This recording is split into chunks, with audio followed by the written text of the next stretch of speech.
Ketika ngomongin tentang santet, ada sebagian orang yang berargumen bahwa santet ini bisa dijelaskan dengan fisika kuantum, dengan mekanisme quantum entanglement, yang menunjukkan bahwa santet ini ada dasar ilmiahnya dan seterusnya. Padahal nggak seperti itu, teman-teman. Kalau ada orang yang ngomong santet itu sesuai dengan hukum fisika, kayaknya perlu digepok pakai buku kuantum mekaniknya Griffith deh nanti deh. Kita akan meluruskan tentang hal ini, teman-teman, karena banyak orang yang masih salah paham. Oke, akhir-akhir ini lagi rame soal santet dari videonya Ferry Irwandi ya, teman-teman. Yang intinya, dia bilang kalau santet itu tidak ada dan ngasih sayembara ke orang-orang untuk nyantet dia, dan ternyata nggak ada yang melakukannya. Nah, dari beberapa orang yang kontra dengan Ferry Irwandi ini, mereka bilang kalau santet ini sebenarnya bisa dijelaskan kok secara fisika, karena kalau di fisika kuantum ada yang namanya quantum entanglement. Misalnya kayak ini nih, menggelikan, Einstein aja mampu mencerna santet lewat fisika kuantum, tapi Ferry ini bukan orang pertama yang tampil di YouTube membicarakan hal spiritual yang tidak dipahaminya, tapi pede membahas bahwa yang dikiranya ini benar. Di sini ada lagi, orang awam ini pada bilang fisika nggak bisa jelasin santet, taunya mungkin fisika klasik doang, padahal ada yang namanya quantum entanglement di fisika kuantum. Kemudian diupdate, tapi ya sekali lagi yang nanti dijelasin itu bukan santet yang menyakiti atau yang goib-goib itu, tapi murni fenomena sains di realitas kuantum. Oke, wow. Saya bukan dukun bang, tapi setidaknya lu pernah belajar kuantum fisikal. Kuantum fisikal itu apa lagi? Mungkin tipe lah ya, mungkin tipe autocorrect mungkin di keyboardnya. Sebenarnya argumen soal santet sebagai fisika kuantum ini udah ada dari dulu ya teman-teman. Dan sekarang makin rame lagi di sosial media karena banyak konten-konten yang membahas seperti itu.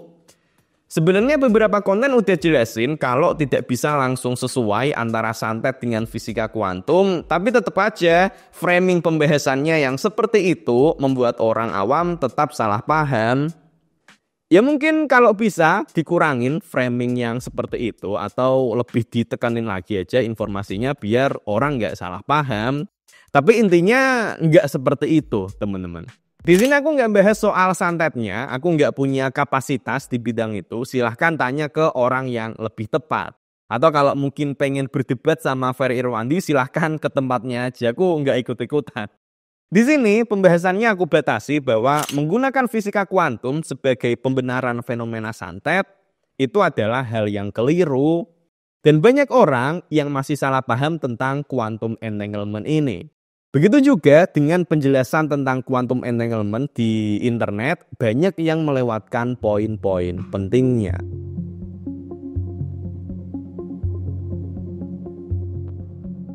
Kita mulai sedikit tentang fisika kuantum dulu. Jadi, semua benda yang ada di sekitar kita tersusun oleh partikel-partikel kecil yang disebut dengan atom. Ini adalah partikel terkecil yang masih memiliki sifat yang sama seperti benda skala besarnya. Nah, setiap atom ini dia tersusun oleh beberapa partikel lain, ada proton, elektron, neutron, dan masing-masing dari proton, elektron, neutron ini masih tersusun oleh beberapa partikel fundamental lainnya. Dan dari perkembangan penelitian fisika kemudian diketahui nih, kalau hukum-hukum fisika yang kita temui di kehidupan sehari-hari ini tidak sepenuhnya berlaku pada partikel-partikel kecil ini. Jadi dalam skala yang sangat kecil, hukum fisika ternyata berlaku secara berbeda. Nah, bidang ilmu fisika yang mempelajari tentang sifat-sifat materi dan energi di skala yang sangat kecil ini disebut sebagai fisika kuantum. Dalam fisika kuantum, hukum yang berlaku berbeda. Yang kalau kita mencoba memahaminya dengan sudut pandang biasa, bakal ada beberapa fenomena yang akan terlihat aneh. Partikel posisinya tidak pasti, nilai energi berupa probabilitas, bisa menembus medan, dan lain sebagainya. Dan karena keanehan-keanehan fisika kuantum ini, banyak orang yang kemudian memanfaatkannya untuk mengarang bebas Asal dicocok logiin, dibawa ke arah mistis. Dan kalau ada hal yang belum diketahui, langsung dikasih kuantum gitu. Ya rasanya kalau ada kata kuantum tuh langsung ilmiah gitu rasanya. Ya memang seru melakukan cocok logi, tapi nggak gitu teman-teman. Baiknya kalau menurutku, baiknya kita memahami fisika kuantum sebagai apa adanya. Kagum udah pasti, tapi nggak perlu dilebih-lebihkan. Kita memahami bahwa di fisika kuantum ternyata ada beberapa hal yang berbeda dengan yang kita temui sehari-hari. Dan dengan memahami hukum-hukum dalam skala kecil ini bisa dimanfaatkan misalnya ketika perkembangan teknologi berkembang ke skala yang lebih kecil. Transistor di HP itu pembuatannya sambil memperhatikan efek-efek kuantum. Beberapa jenis layar LCD itu juga pakai efek kuantum juga. Ini teknologi yang sangat-sangat keren, tapi ini bukan untuk dibawa ke arah mistis. Aku pun sebelumnya udah pernah bikin eksperimen bikin partikel kuantum dalam bentuk quantum dot yang ukurannya hanya beberapa nanometer. Dan ini bisa dibikin sesimpel cuman pakai microwave. Fisika kuantum hukumnya berbeda, tapi bukan untuk dimistifikasi. Tapi kan katanya kalau di fisika kuantum itu penuh dengan ketidakpastian. Sifatnya hanya probabilitas. Well, iya, tapi jangan dianggap bahwa probabilitas sebagai hal yang 100% tidak pasti. Kalau fisika kuantum tidak bisa diprediksi, HP-mu nggak jalan loh. Tubuhmu yang terbentuk dari atom-atom harusnya ada yang error loh. Jadi gitu ya teman-teman. Mindsetnya ketika berhubungan dengan fisika kuantum harus dibenerin dulu biar kita bisa memahami sepenuhnya. Ini juga yang mungkin menjadi alasan kenapa kalau di dalam buku Quantum Mechanics-nya Griffith ini pembahasan tentang entanglement, EPR paradox, measurement problem dan lain sebagainya itu baru muncul di halaman 374. Jadi kita diminta untuk membaca dulu 373 halaman biar nanti interpretasinya ketika udah masuk ke pembahasan ini nggak kemana-mana nanti. Mungkin ini pelajaran yang mau disampaikan oleh Pak Griffith ini. Yang ini pasti anak-anak yang kuliah fisika, belajar fisika pasti tahu lah ya buku ini. Coba yang pernah belajar pakai buku ini komen teman-teman.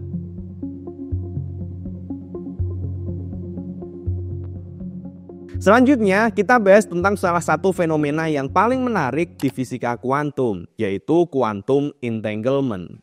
Quantum entanglement adalah sebuah fenomena ketika ada dua buah partikel atau lebih yang saling terhubung atau entangled bahasa Inggrisnya. Di mana ketika kita melakukan pengukuran pada salah satu partikel, maka kondisi dari partikel yang lainnya akan terpengaruh secara langsung. Bahkan meskipun kedua partikel ini dipisahkan di jarak yang sangat jauh, mungkin bumi sama Jupiter atau bahkan lebih jauh lagi di ujung alam semesta, pengukuran yang dilakukan di satu partikel akan berpengaruh di partikel yang lainnya secara instan. Wow, lo kok bisa? Kita mungkin pikirannya bakal kemana-mana teman-teman ketika mendengar deskripsinya. Tapi untuk memahaminya gini. Kita bahas entanglement-nya dulu, belum yang kuantum. Bayangkan misal ada sepasang sepatu. Masing-masing ditaruh di dalam kotak box dan dipisah di jarak yang sangat jauh. Ketika kita membuka salah satu kotak, ternyata isinya adalah sepatu sebelah kanan. Dan dari proses ini, secara instan kita akan tahu kalau box satunya isinya pasti sepatu sebelah kiri. Nah, ada korelasi antara keduanya. Dan ketika kita tahu kondisi dari salah satu boxnya, kita bakal tahu isi dari box yang lainnya secara instan. Ini adalah yang kaitannya dengan entanglement. Selanjutnya, dalam konteks quantum entanglement, yang berkorelasi adalah kondisi kuantum dari kedua partikel yang terhubung. Jadi gini. Pada partikel kuantum, pada dasarnya dia berada dalam kondisi superposisi, dua kondisi dalam waktu bersamaan. Ibaratnya seperti saat kita memutar koin, dia berada dalam kondisi gambar dan angka secara bersamaan. Baru ketika ditepok, didapat nih apakah dia berupa gambar atau berupa angka. Sistem kuantum juga serupa. Dia berada di kondisi superposisi dan ketika dilakukan pengukuran baru didapat nih kondisinya seperti apa.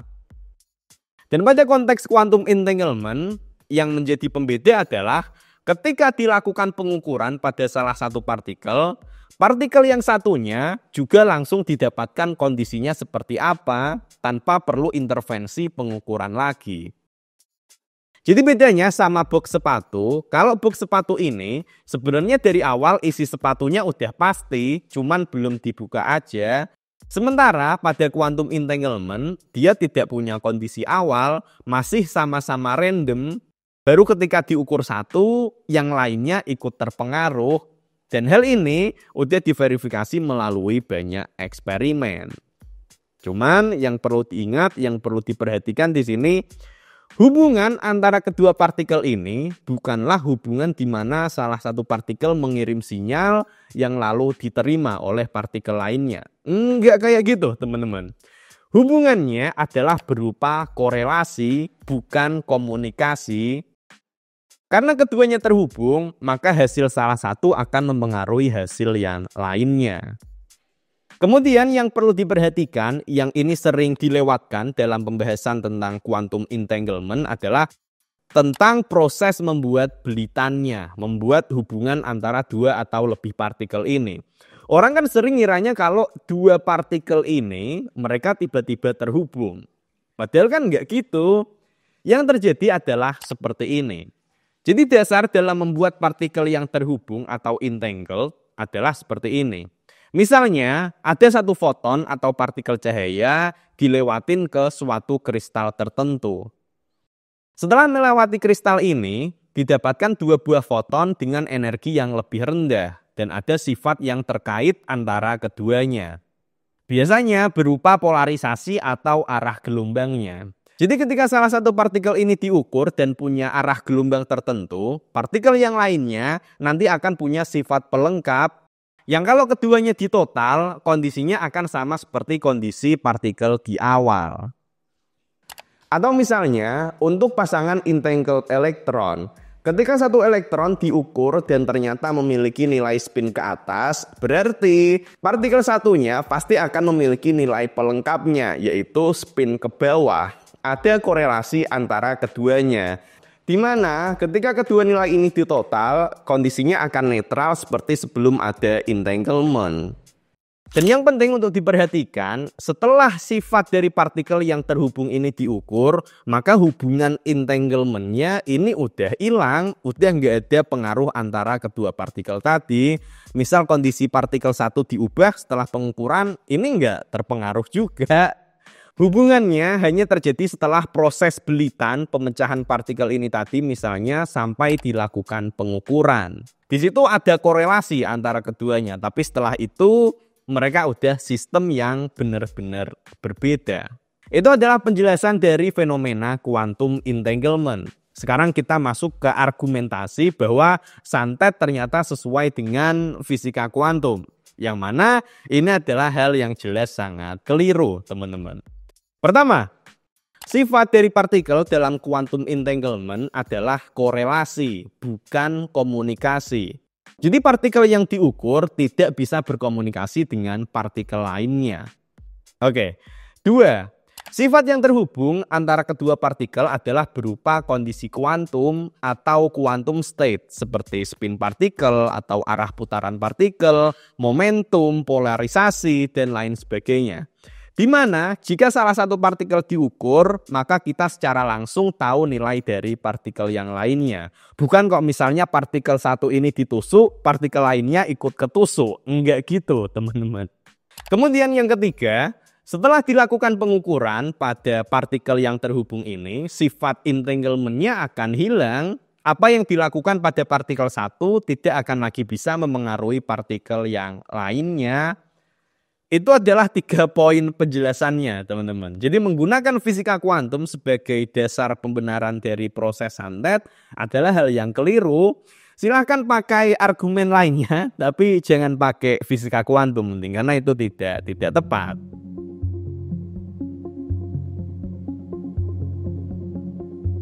Quantum entanglement sendiri adalah sebuah fenomena yang masih terus aktif diteliti sampai saat ini. Fenomenanya sudah diketahui dan kemudian lanjut diteliti lebih lanjut, mekanismenya juga diteliti penggunaannya. Salah satu potensi yang bisa digunakan dari quantum entanglement ini adalah di quantum komputer. Dimana kalau di komputer kuantum, jika pas waktu dibutuhkan, sirkuitnya akan memproduksi pasangan partikel yang terhubung ini untuk membantu melakukan komputasi dengan lebih cepat. Kemudian yang juga menarik, penelitian lebih lanjut tentang quantum entanglement ini adalah terkait quantum teleportation. Jangan dikira ini sebagai proses teleportasi objek ya teman-teman, yang kayak di film-film yang nanti ada orang dari sini tiba-tiba pindah ke tempat yang lainnya. Enggak seperti itu teman-teman. Yang terhubung adalah informasi dari kondisi partikel kuantum seperti yang tadi udah dibahas. Dan ini pun bukan berarti bahwa komunikasinya bisa dilakukan lebih cepat dari cahaya. Karena balik lagi, sifat dari quantum entanglement ini adalah korelasi, bukan komunikasi. Dan untuk ngasih sinyal biar bisa berkomunikasi, tetap dibutuhkan komunikasi secara klasik, sehingga proses ini nggak bisa lebih cepat daripada kecepatan cahaya. Dan ya, itu dulu saja teman-teman untuk video kali ini. Semoga cukup menjelaskan. Ya, intinya adalah fisika kuantum menjelaskan tentang mekanisme di dunia skala kecil yang mungkin berbeda dengan kehidupan kita sehari-hari.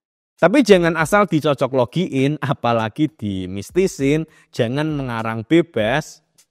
Nextnya kayaknya mungkin perlu deh dibahas lagi tentang dasar fisika kuantum. Tapi dibahas secara apa adanya tanpa dilebih-lebihkan, biar kita bisa menangkap maksudnya secara sepenuhnya. Atau enggak kalian juga bisa belajar sendiri sih teman-teman. Bisa juga misalnya baca buku Quantum Mechanics-nya Griffith, Introduction to Quantum Mechanics. Ini adalah buku yang pasti dipakai di mahasiswa fisika. Atau enggak ada opsi lain sebenarnya kalau di bahasa Indonesia. Aku suka misalnya bukunya Pak Ogi FT ini.